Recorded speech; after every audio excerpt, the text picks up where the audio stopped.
Good morning बच्चों, स्वागत है आप सभी का आज एक बार फिर से मेरे यानी अनु के साथ। और मैं आज आप सभी के सामने लेकर आई हूँ वर्कशीट नंबर 124 जो कि बेसिकली 3rd क्लास के बच्चों के लिए है। आज की वर्कशीट मैथ्स की वर्कशीट है जिसका टाइटल है कमरा नापना। तो आज हम कमरा नापेंगे। कमरा नापने से पहले मैं आपको बता दूं कि आज है 4 दिसंबर 2020। 4 दिसंबर बहुत स्पेशल दिन है। स्पेशल इसलिए है क्योंकि आज है इंडियन नेवी डे। तो इंडियन नेवी डे की बहुत बहुत शुभकामनाएं। इस प्यारे से दिन के साथ शुरू करते हैं आज की worksheet without any further delay. Let's start. तो बच्चों, किसी भी वर्कशीट को शुरू करने से पहले हमेशा मैं आपको याद दिलाती हूँ कि आपको बच्चे का नाम, class and section, class teacher का नाम प्लस डेट, ये सारी चीज़ें तो लिखनी ही है। साथ में आपको सब्जेक्ट भी लिखना है और आपको टाइटल भी लिखना है। वर्कशीट शुरू करने से पहले नेवी डे के बारे में थोड़ी सी जानकारी ले लेते हैं। तो बच्चों, हर साल 4 दिसंबर के दिन पूरे भारत में सेलिब्रेट किया जाता है भारतीय नौसेना दिवस यानी इंडियन नेवी डे। अब सवाल यह है कि 4 दिसंबर ही क्यों?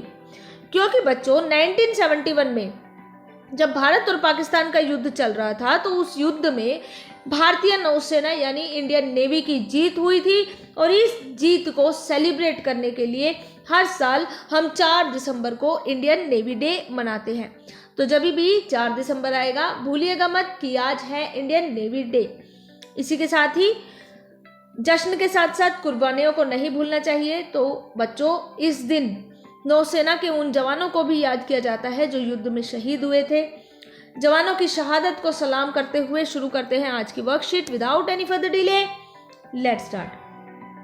तो बच्चों, आज की वर्कशीट का टाइटल है कमरा नापना। तो बच्चों, आपको याद है ना कि पिछली वर्कशीट में हमने एक गेम खेला था जिसमें आपने रेखा यानी लाइन से चलकर गेंद तक की दूरी अपने कदमों से नापी थी। अगर आपको अपने कमरे की लंबाई नापनी हो तो आपको कितने कदम चलना होगा अंदाजा लगाइए। आपका अंदाजा क्या है वो आप यहाँ पर लिखेंगे। इसके बाद अब आप कदम से कदम मिलाकर बिल्कुल ऐसे जैसे यहाँ पर दिखाया गया है चलकर देखिए आपके कितने कदम पूरे कमरे को नाप पाए और आपके अंदाजे और वास्तविक कदमों की संख्या के बीच में कितना अंतर है। मान लीजिए आपने अंदाजा लगाया था 100 कदम, ठीक है, लेकिन आपके वास्तविक कदम आए 150 कदम।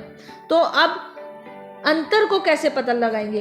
तो 150 में से जो बड़ा नंबर होता है उसको ऊपर रखा जाता है। तो 150 में से 100 को माइनस करेंगे तो क्या आंसर आएगा? आंसर आएगा 50, ठीक है। तो यहाँ पर हम क्या लिखेंगे? 50 कदमों का अंतर है। ये मेरा एग्जाम्पल था।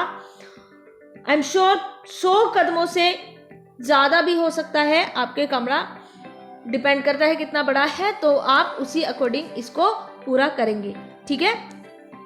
अच्छा बच्चों, ये बताओ कि यदि आपके मम्मी या पापा कमरा नापे तो उनके कदमों की संख्या आपके कदमों की संख्या से ज़्यादा होगी या कम? सोचिए, आपके पेरेंट्स कमरा नाप रहे हैं पैरों से, बिल्कुल वैसे जैसे आपने नापा है, तो आपके कदमों की संख्या ज़्यादा होगी या पेरेंट्स के कदमों की? तो बच्चों, यहाँ पे क्या है कि आपके जो कदम है वो छोटे छोटे हैं और पेरेंट्स के जो कदम है वो बड़े बड़े हैं, है ना। तो यहाँ पर क्या होगा कि किसके कदम ज़्यादा लगेंगे? आपके पैर क्योंकि छोटे हैं तो आपके पैर यहाँ पर आएंगे, ज़्यादा होंगे। पेरेंट्स के पैरों की संख्या कम होगी लेकिन आपके पैरों के निशानों की संख्या ज़्यादा होगी, ठीक है। तो यदि आपके मम्मी या पापा कमरा नापे तो उनके कदमों की संख्या आपके कदमों की संख्या से ज़्यादा होगी या कम होगी? तो आपके कदम ज़्यादा होंगे तो ऑटोमेटिकली पेरेंट्स के कदम कैसे हो जाएंगे? पेरेंट्स के कदम हो जाएंगे कम। और ऐसा क्यों है? क्योंकि पेरेंट्स के कदम बड़े हैं। आपकी मम्मी या पापा के कितने कदम आएंगे? अंदाज़ा लगाइए और यहाँ पर लिखिए, ठीक है। और उसके बाद आपके मम्मी या पापा के कितने कदम आए उनसे चलवा कर देखिए, ठीक है। वो चलेंगे, स्टेप बाय स्टेप चलेंगे और फिर टोटल स्टेप्स आपको काउंट करने हैं और यहाँ पर लिखना है। और फिर वास्तविक जो आपका अंदाज़ा था और वास्तविक कदम, इनमें जो अंतर है वो आपको यहाँ पर लिखना है लास्ट वाले ब्लैंक में। इसी तरीके से आपके घर में जो चारपाई है या पलंग है उसकी लंबाई आपके कितने कदमों के बराबर है, यहाँ पर भी आपको वही करना है।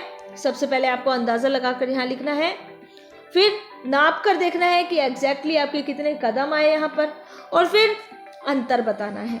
ठीक है, अगर ये वर्कशीट आपको समझ ना आई हो तो दोबारा से इसको देखिएगा, आपको ये वर्कशीट अच्छे से समझ में आ जाएगी। या फिर आप अपने पेरेंट्स की भी हेल्प ले सकते हैं।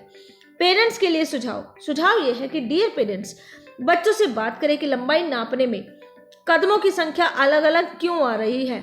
उनसे चर्चा कीजिए कि अगर हम वस्तुओं की लंबाई को कदमों, हाथ, बालिश आदि से नापें तो दैनिक जीवन में क्या प्रॉब्लम्स आ सकती हैं, डिस्कस कीजिए बच्चों के साथ। इसी डिस्कशन के साथ एक और इम्पोर्टेंट डिस्कशन ये है कि हम कोरोना वायरस से कैसे बच सकते हैं।